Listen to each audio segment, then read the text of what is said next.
السلام عليكم ورحمة الله وبركاته. سلامي للأستاذ خالد وللطلبة. سبب فد موضوع أوضحه بالنسبة للتعليم.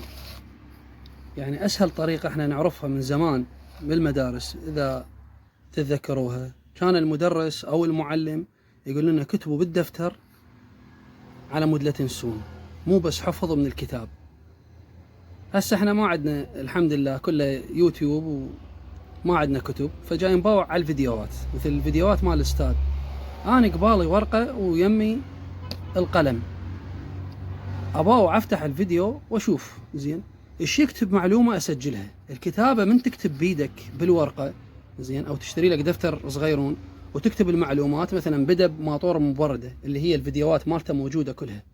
أول ما تكتب العفو أنت، وهو يبدأ بالمعلومات، رأسا تسجل عدد الأقطاب، عدد الملفات، عدد المجاري مال الماطور زين، طول المجرى، طريقة العزل، كلهن هذين تسجلهن بالنسبة للماطور.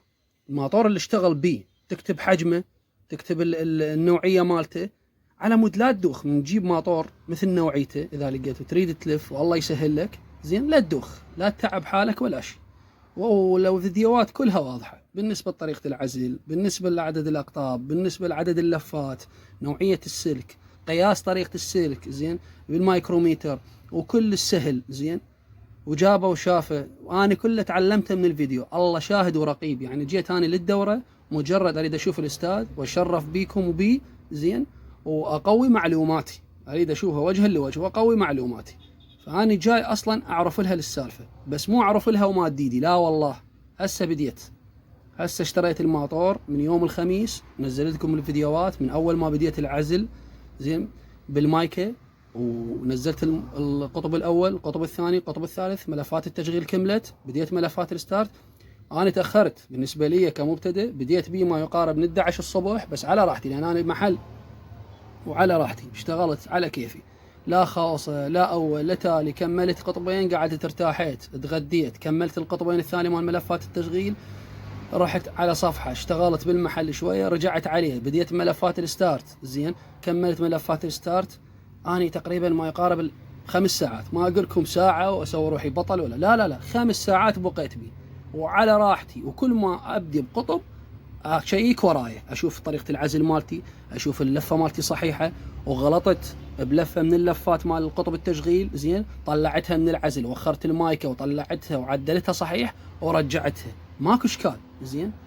اذا ما نغلط ما نتعلم. بس تعبوا نفسكم بالفيديوهات، تعبوا نفسكم، شوفوا الفيديوهات، قناه موجوده زين، والرجال قالها اكثر من مره، 650 فيديو.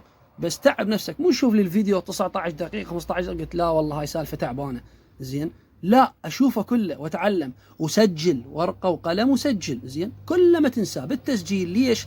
لان هي شغله علميه، من تسجل بالدفتر وبايدك تكتب زين ما تنساه، مو مثل الدرخ، لا الدرخ ينسي زين. وهاي شغله تعرفوها انتم بالمدارس كل الزين. والتوفيق من رب العالمين، وإن شاء الله الله يسهل للجميع، وإن شاء الله نشوف بالدورة، ويا رب الأستاذ يجي إن شاء الله. وبعدنا إن شاء الله هسه أنا أشوف لي ماطور مي زين وهم أبلش بيه إن شاء الله. السلام عليكم ورحمة الله وبركاته. السلام عليكم ورحمة الله وبركاته. سلامي للأستاذ خالد وللطلبة. سبب فد موضوع أوضحه بالنسبة للتعليم. يعني أسهل طريقة احنا نعرفها من زمان بالمدارس، إذا تتذكروها، كان المدرس أو المعلم يقول لنا كتبوا بالدفتر على مود لا تنسون، مو بس حفظ من الكتاب.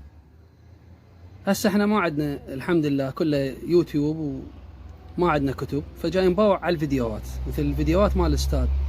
أنا قبالي ورقة ويمي القلم، أباوع أفتح الفيديو وأشوف زين إيش يكتب معلومة أسجلها. الكتابة من تكتب بيدك بالورقة زين، أو تشتري لك دفتر صغيرون وتكتب المعلومات، مثلا بدأ بماطور مبردة اللي هي الفيديوهات مالته موجودة كلها.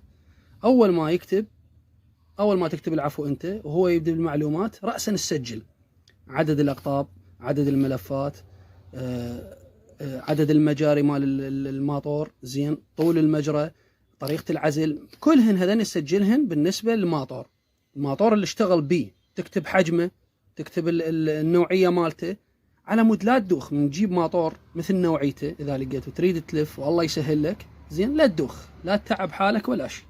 ولو فيديوهات كلها واضحة بالنسبة لطريقة العزل، بالنسبة لعدد الأقطاب، بالنسبة لعدد اللفات، نوعية السلك، قياس طريقة السلك زين بالمايكروميتر، وكل السهل زين، وجابه وشافه، وأنا كله تعلمته من الفيديو. الله شاهد ورقيب، يعني جيت أنا للدورة مجرد أريد أشوف الأستاذ وأشرف بيكم وبي زين، وأقوي معلوماتي، أريد أشوفه وجها لوجه وأقوي معلوماتي.